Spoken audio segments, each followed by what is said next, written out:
So like I said, ingestion is the first step.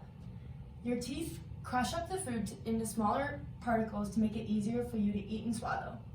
Then it goes through your oral cavity, and with your salivary glands, some chemical digestion actually happens here. You have your sublingual gland, you have your submandibular gland, and you have your parotid gland. So these produce saliva to help chemically digest the chemicals as they propel down your esophagus. So propulsion is the next step, as I said. So before anything propels down, you want to make sure that the epiglottis closes your trachea so that no food or water could get into your lungs, because that would cause aspiration, which can be very bad. Propulsion also happens here in the large intestine, where it is propelling feces up, this way, down, and then out your rectum. The next step after propulsion, we're right here going down the esophagus, is mechanical digestion. This happens as we enter the cardiac sphincter and enter the stomach. Your stomach has 3 layers of muscles. In your muscularis externa, you have your longitudinal, your circular, and your oblique layers. And these 3 different layers help peristalsis, which is like the contraction and the like mushing up and moving of your food. So this is really important. And you also have rugae here, which are folds that increase the surface area of your stomach.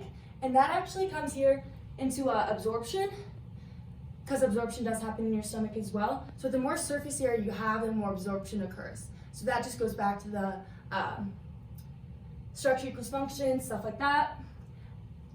Now while we're in the stomach, we are going to go out, we're getting absorbed, we're getting mushed up, and then we go out the pyloric sphincter, and we enter the first part of our small intestine, which is called the duodenum.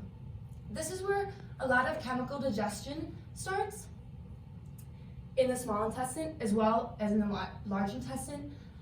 So through your small intestine, you go through the duodenum into the jejunum, and then it kind of winds around. And then the last part is the ileum.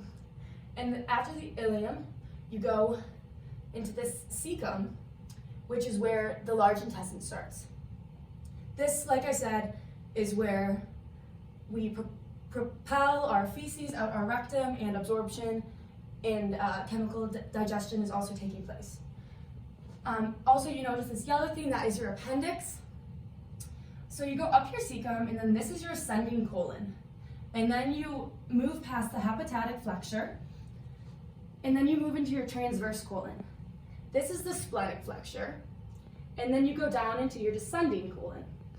This is your sigmoid colon, and then this is your rectum. So this is where defecation happens. Your external anal sphincter will contract and then loosen to allow what is now going to be feces to come out of your rectum. So those are the 6 steps of digestion, and thank you.